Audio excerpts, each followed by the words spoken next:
Salut tout le monde, c'est Stéphane d'InLearn. Aujourd'hui, on va voir comment basculer d'une version de Flutter à une autre assez rapidement et facilement.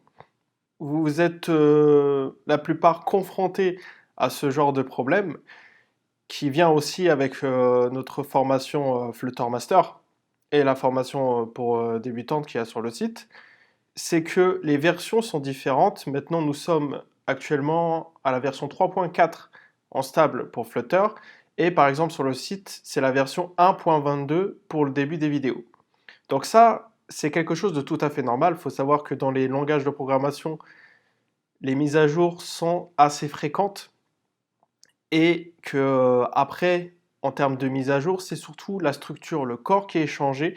Et très peu souvent, la base, les fondamentaux. Donc comment on code, quels sont les widgets, etc. Donc la différence entre 1.22, par exemple, du début de la formation Flutter Master et 3.3, c'est surtout des correctifs, des bugs derrière en structure au niveau de Flutter et des optimisations. Donc nous verrons aussi par la suite, je vais faire une vidéo plus tard pour ma carte de visite et je vous montrerai un peu les évolutions. Alors, si vous voulez avoir plusieurs mises à jour, enfin plusieurs versions de Flutter sur votre PC, que ce soit Windows ou macOS, il y a plusieurs solutions. Donc pour les plus avancés, pour ceux qui arrivent à maîtriser GitHub, Git, vous allez pouvoir utiliser des logiciels qui ont été créés à côté. Ce n'est pas le but de cette vidéo, bien sûr, parce que j'ai envie d'aller au plus simple, vraiment faire quelque chose qui soit accessible. Donc mon but, c'est sur cette machine de mettre deux versions de Flutter. Actuellement, j'ai la version 3.0 sur le PC et de remettre ma version 1.22 qui est utilisée dans la formation Flutter Master pour aussi switcher quand j'ai envie, en même temps faire la formation sur 1.22 et en même temps pouvoir coder sous 3.3. Donc ce switch, vous allez en avoir besoin aussi quand vous allez avoir plusieurs applications à développer, à maintenir. Il faut savoir que mettre à jour le code, il faut mettre à jour aussi les packages.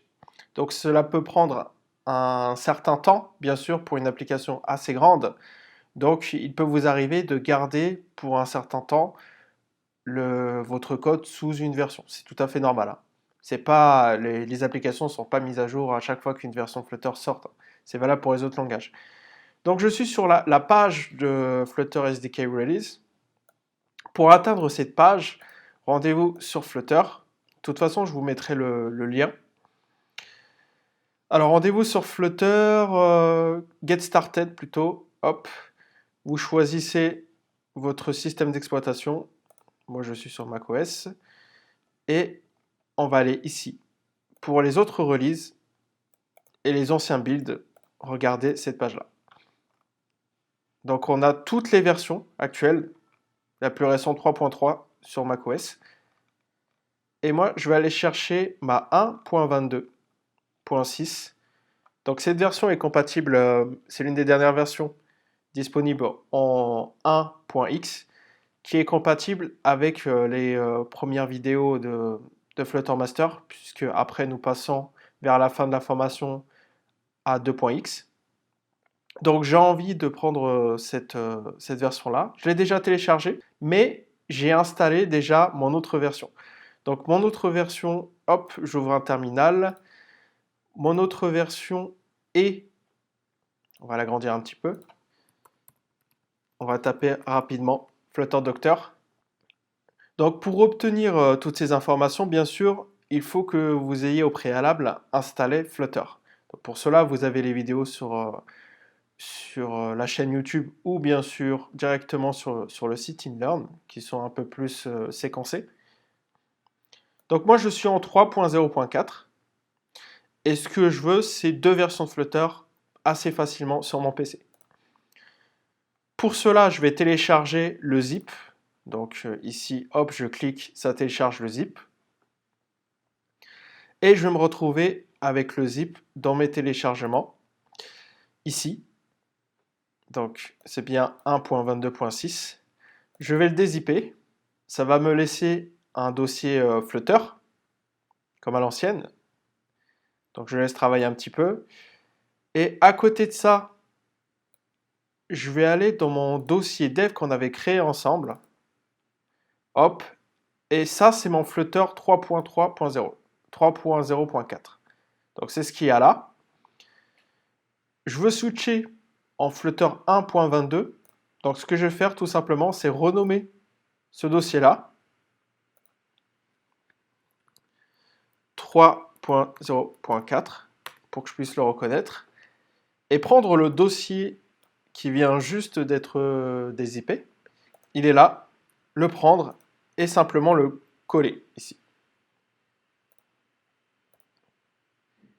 Voilà, c'est tout ce que vous avez à faire pour switcher, pour basculer d'une version à une autre. Bon, il reste une seule petite étape bien sûr après à faire, c'est de retaper la commande Flutter Doctor pour qu'il reconfigure l'environnement. Voilà, donc ça c'est 1.22, Flutter 1.22. Pour le remettre à jour et le configurer correctement, il suffit de taper Flutter Doctor. Il va télécharger le SDK compatible avec 1.22.6 et reconfigurer l'environnement, donc les autres outils. Une fois que c'est fini, vous n'avez plus rien à faire. Alors ça vient juste de finir, j'ai nettoyé un peu mon terminal, ça a téléchargé certains packages dans la bonne version de Dart et configuré tout ça pour moi rien qu'avec la commande Flutter Doctor. Ici vous pouvez voir qu'on est à 1.22.6, donc c'est bien la version qu'on a téléchargée. Il me met quelques messages d'erreur, c'est de mon côté, c'est Xcode que j'ai pas installé.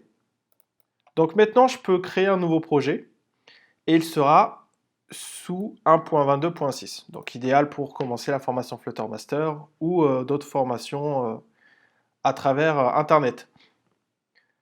Alors vous allez me dire comment faire pour revenir à la version 3.0.4. Alors pour cela, il vous suffit soit bien sûr de faire un Flutter Upgrade pour mettre à jour cette version, mais dans ce cas-là, vous aurez deux Flutter sous 3.x. Si vous voulez garder la 1.22.6, on va tout simplement renommer notre Flutter qu'on a téléchargé au préalable avec la version. Ça, c'est juste de mon côté, hein, c'est à titre indicatif pour que je me souvienne. Et ici, on va renommer ce 3.0.4 en Flutter. Et si on retape Flutter Doctor,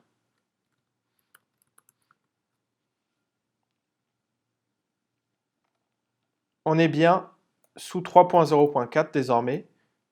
Je peux me remettre sur un projet, créer un nouveau projet, etc. Tout est déjà disponible. Voilà, c'est tout pour cette vidéo. Je vous souhaite un bon codage et on se retrouve très vite.